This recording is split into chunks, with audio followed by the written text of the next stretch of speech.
Magandang araw po mga boxing fans natin dyan mga ka-sports. Boxing update po tayo. Casimero sumagot na kung babalik ba ito sa MP promotion sa kanyang dating promotion sa pangangalaga ni Sean Gibbons at Manny Pacquiao, ang nag-iisa nating 8 Division World Champion. Pag-usapan natin yan mga Lodi. Manny Pacquiao ang ating 8 Division World Champion mga idol, ang nag-iisang pambansang kamao na kung saan may laban ngayong July mga kababayan natin. Nag-public training po ito at dinumog ng ating mga ka-sports. Pag-usapan natin yan mga idol, pero kung bago kayo sa ating YouTube channel, baka pwede makahingi ng isang like, subscribe at pakipindot na rin ang ating notification bell mga ka-sports para ma-update kayo sa ating bagong video na katulad nito. Well mga idol, balitang-balita nga dito na talagang grabe itong ating nag-iisang 8 Division World Champion na si Manny Pacquiao, ang ating pambansang kamao. Dinumog ito ng nag-public training ito mga ka-sports. Grabe talaga. Walang kupas ang kasikatan at talagang tinitingala kahit pa mga partner mga ka-sports ang ating nag-iisang 8 Division World Champion. Kahit hindi na lumaban si Manny Pacquiao ay talaga namang kinikilala siya bilang isang napakalupit na boksingero. Pero ngayon po mga ka-sports, ngayong July po mga ka-sports ay makikita natin uli sa lona ang ating nag-iisang pambansang kamao.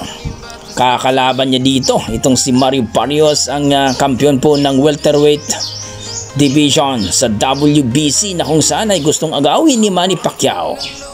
Kung bagay, buburahin ni Manny Pacquiao ang kanyang record na 41 years old na tinalo niya itong si Kit, one-time tourman, pero gumapang ito sa lona.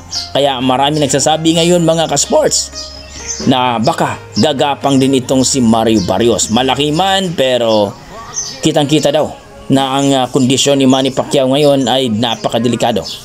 Baka daw matikiyo ang abutin ni Mario Barrios. So kayo mga idol, ano masasabi niyo dito?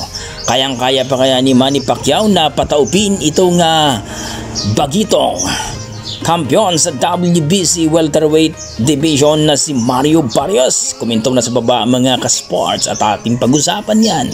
Sa kabilang banda mga ka-sports, bumwelta ang kapatid ni Casimero na si Jason Casimero.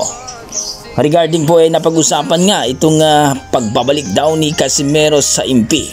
Ayon sa ating mga boxing fans na kung gusto daw itong mapalaban, itong si Casimero ay babalik na ito sa MP dahil alam naman natin na si Sean Gibbons ay siya ngayon ang pinaka malupit pagdating sa matchmaker.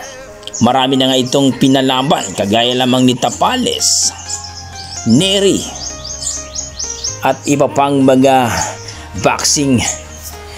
boxer na talagang napalaban ni Naoya Inoue. Ayon sa ating mga boxing fans, tanggalin na daw ang pride ni Casimero at babalik na sa MP para mabigyan ito ng laban daw mga ka-sports. Pero ayon dito kay Jason Casimero, bakit daw babalik sila sa MP promotion na barya-barya lang daw ang kita nila? Nung umalis daw sila sa MP promotion ay limpak-limpak na salapi daw ang kanilang nakakuha, no? At 4 na laban ang nakuha nila at nakabili daw sila ng mga property, kagaya lamang ng mga lupain, ektaryang lupain, at na pagawa ang gym ni Casimero at nakabili ng mga sasakyan.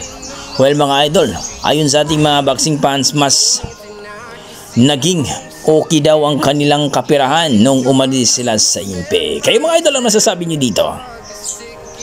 Babalik pa ba itong si Casimero? Nasabi nga ni Jason Casimero ay hindi na sila babalik sa barya-baryang kitaan.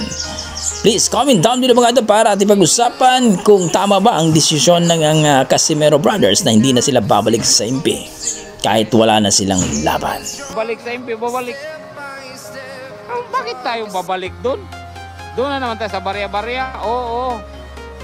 Sabi namin barya-barya kasi alam namin na malaki naman yung kita kay Cuadro Alas pag si Cuadro Alas lumaban. Pero yung ibibigay, kunti lang.